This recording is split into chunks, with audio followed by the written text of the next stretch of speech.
Hey, what is up? Alright, I'm going to do some initial testing with my unit without the compressor running. It still has nitrogen charge in there from when I repiped it, but I have my homebrew controller in here. I have it hooked up. Let's turn this off. So, let me just tell you guys though that I almost let the smoke out of the VFD and this inverter for the fans. It's been a while since I used this transformer. I have two of them. The one's on my Frederick unit to run it off the solar inverter, and then I have this one. It's been sitting on the shelf over there. Usually use it to step it up, the voltage for testing things.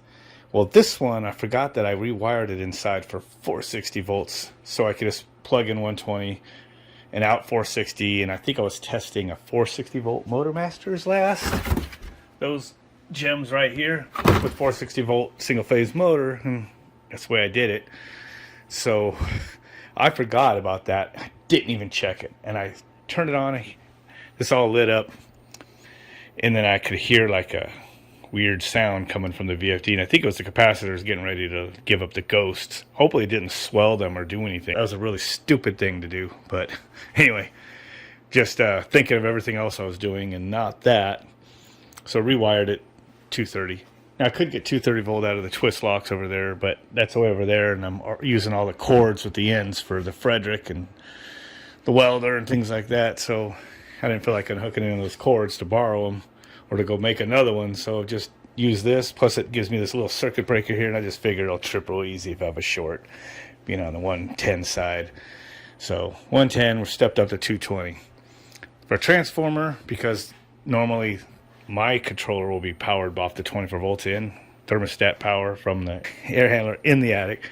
So for now, I just stuck a transformer right here, powered it. So I have my little jump box. So reverse and valve O terminal goes on, goes to cool mode. Just like expected, you can see that. Which switches on this relay, which switches 230 volts to the, OEM carrier reversing valve down in there. And then what I have right now is I just got this VFD set up for 10 hertz for low speed and 20 for high. About as fast as I could go with this, and I have to use a slow ramp time just to run this motor. I just grabbed this motor from off the ground over there, and the plugs were already basically set up where I can shove it in there. But this is a DC, motor. This is an axial fan motor I was fucking with from a carrier, GCFC series rooftop unit. So, synchronous DC motor, permanent magnet. This is not a synchronous drive.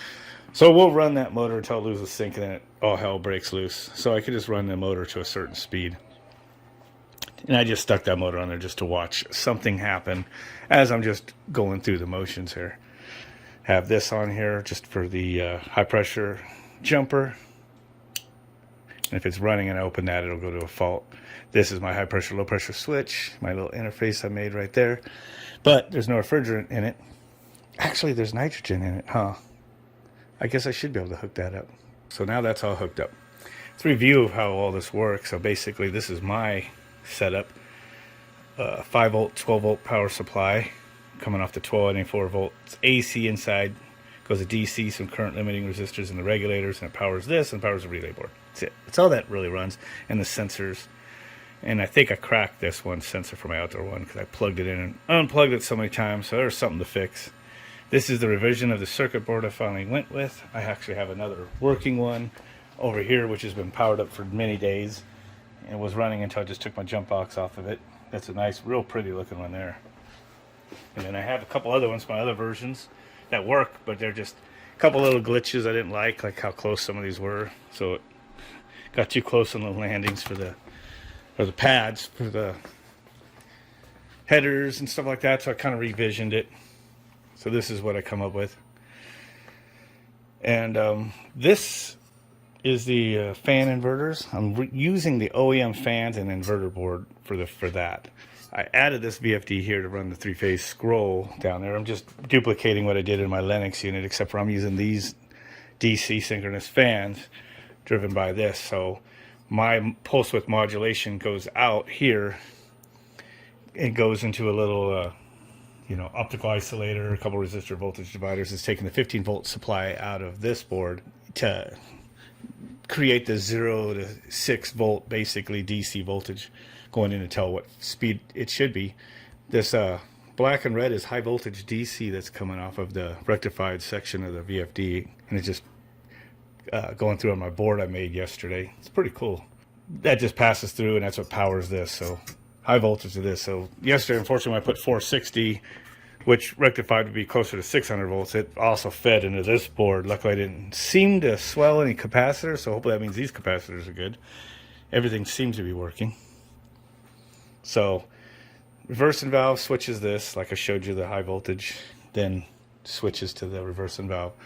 And then Y1 goes through, checks my low pressure, high pressure. I have some program in there for it, and then it's gonna we're just staging 2 relays. It's how you normally do a 40 hertz, 60 hertz control for, you know, motors.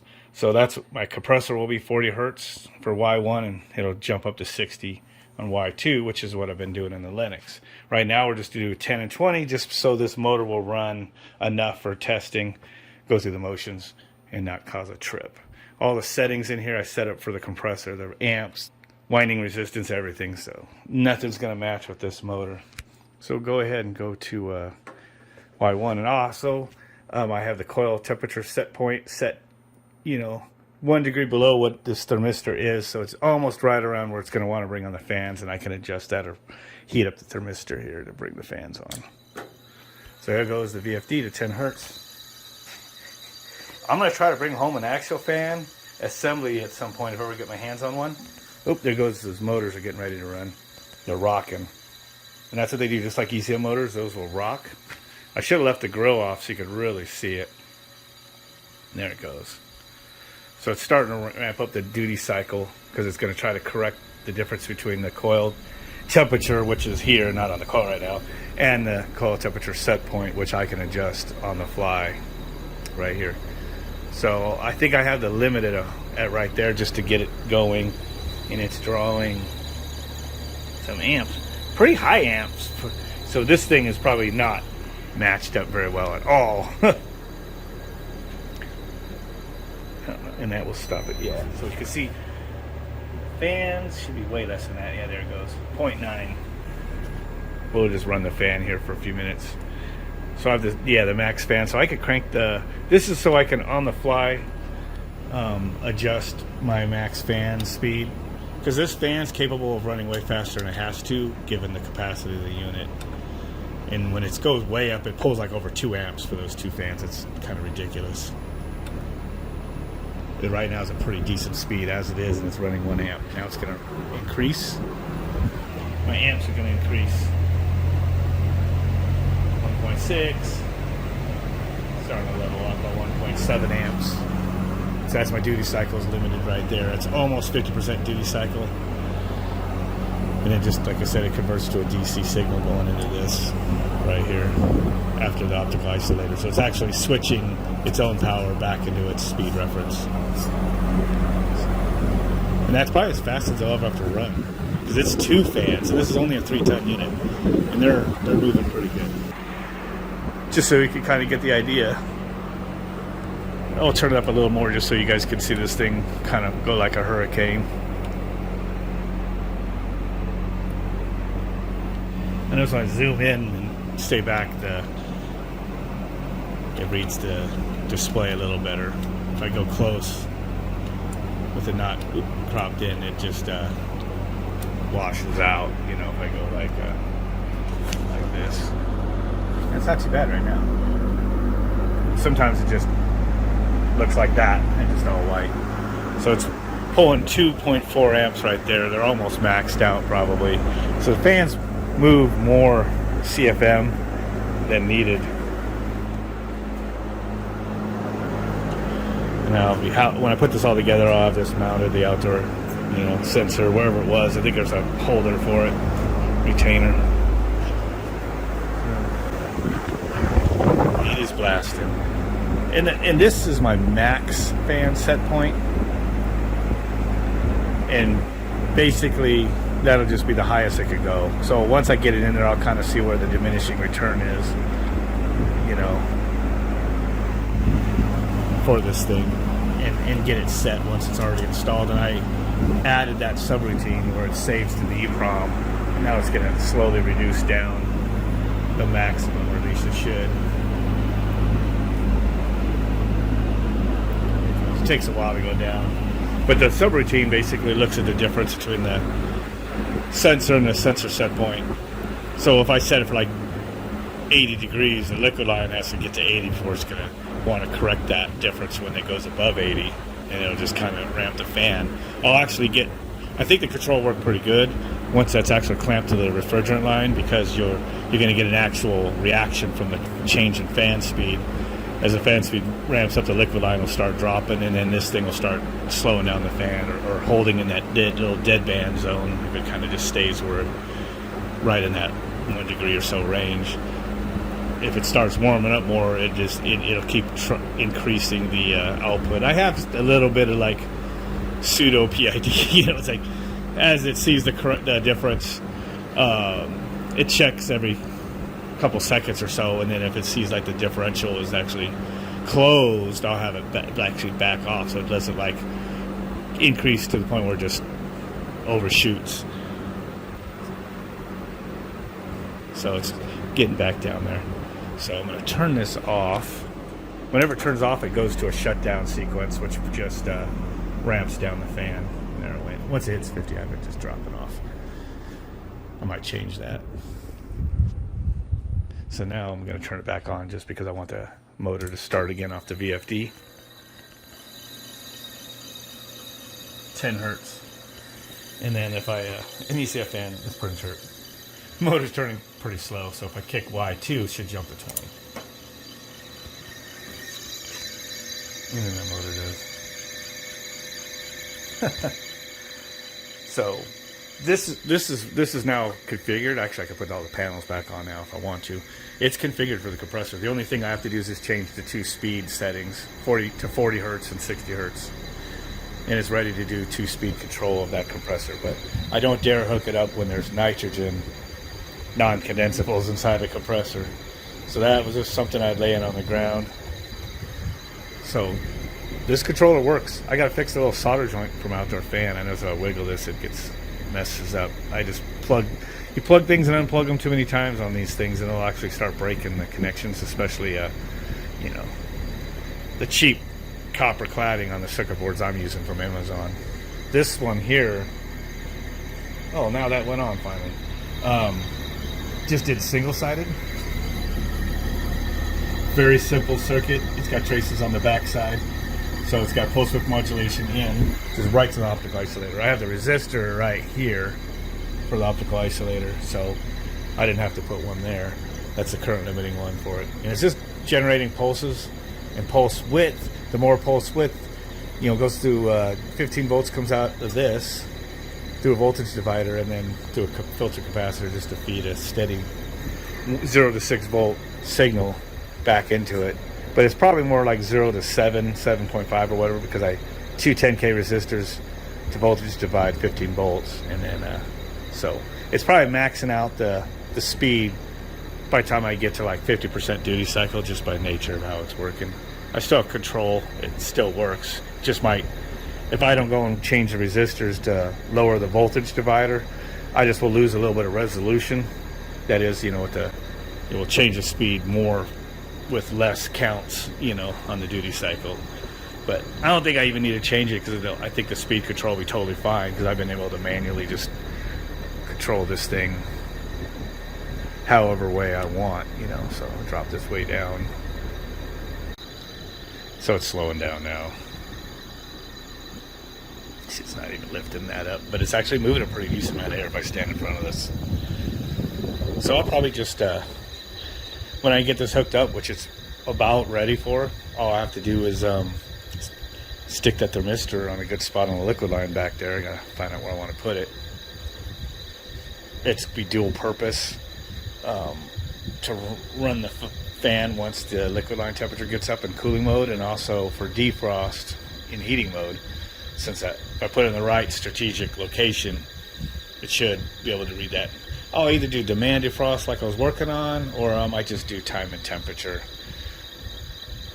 And when I was reading some stuff for some of the carrier units, I noticed it looked like they were using kind of a hybrid of time and temperature and demand defrost. And it was just pretty much how long the compressor ran and looking at the temperature. Okay, I actually turned this off for a few minutes just so I went ahead and took the circuit board out so I could solder it and just fix the loose joint, and I think I got it on the outdoor sensor, so I'm just going to leave it all hooked up now. I'll add more wire restrainers and stuff as I get a chance. But one thing I noticed is something smelled a little funny, and what it was this DC motor. I mean, it's not load match at all, and this is hot. I can hold on to that for about 4 seconds I can't, so it's probably about 140 to 150 degrees on the outer metal there. So I won't run it no more. It was a load mismatch to the VFD and how the VFD is programmed and everything, you know. So I was just using it just for to go through the emotions, like I said, and it works. So it should be all ready to kind of get it put together. But I don't know when I'm going to put it in. I don't think I should mess with it this weekend. I'm leaving town Monday for work, and I'm going to be out of town for 3 days, Monday, Tuesday, Wednesday. So probably next week I'll do it. So unfortunately, I'd be antsy to maybe try doing it this weekend, but I don't think that's a good idea. We had to turn on the air the other day. It got warm, and right when we went to bed, we opened the windows too late, and our fans were all up there. We didn't have them ready to shove in the window. It was like midnight, and we were hot, so we turned it on. Then the next day, we had a nice breeze and everything, and the wife opens up the windows again, and it's all nice and cool, and then the AC was running at the same time as the windows were open when I got home. Didn't like that, so now the AC is back off again. But that AC might have to be used at any time, so I don't dare probably tinker with this right before I leave for 3 days, or people will be upset about that if it didn't work. Plus, I want to be here to dial in everything, so it's just not good timing right now. But my homebrew controller is ready. Monitors the pressure switches. It runs the fan. I just have to tweak a couple settings right here, and it should run. If I need to change anything in the program, I'll just program another chip and then just pop the chip out and change it. But a lot of the settings, some of the settings, I just made it so I could change them right here. And it's working. So that's awesome. So anyway, don't forget to like and subscribe and all that stuff. Hopefully this sucker will be alive and running within a week or so on my house. And once I have this one running, then I have the other matching one I have to it. I've got to put the same thing in it. I have to use my plasma cutter. I made this thick steel plate I have. I just removed out the big heat sink in the old controller inverter board, and I just used my plasma cutter to cut this and cut the inner, and I just put this VFD in it. VFD, it looked real cool, and I had the fan out of the way the other day, but the heat sink's right there, just missing the fan blade. I'm going to put it close. So that's going to work awesome. I just got to build the second one and then get an air handler up in the attic so I can go from R22 to 410 on that Goodman unit for my downstairs. Yeah, oh, and my water heater just kicked in. Somebody used just enough water for that to kick in, and look, it's running off the inverter here. And it's 6 o'clock, so there must be a pinch of sun, but the inverter's mostly running off batteries, I'm sure. I don't know what it is, but if I back up and zoom, I get a little better picture of displays like this. So it does show that it's getting solar in and the battery into the inverter stage, which is running the 120, running my 120 volt heat pump for the water heater right now. But the sun's pretty much probably diminished to nothing, so this will just totally disappear. If the water heater shut off, the cool thing is when there is a little bit of sun, this thing seems to still be able to like charge up some capacitors off the solar, and then I keep dumping it into the batteries. However it works, I'm sure it's doing something like that. That's how I would do it. Which does make this thing able to charge up the batteries with whatever amount of solar is available, even when it's diminished in the mornings and evenings. But I just need more batteries because I'm not utilizing all the solar that this 5 kilowatt machine has available from my off-grid solar in the backyard. right, that'll about do it for real. Don't forget to like and subscribe and all that. Hopefully you see this Frankenstein AC unit, the latest revision thereof, operating very soon.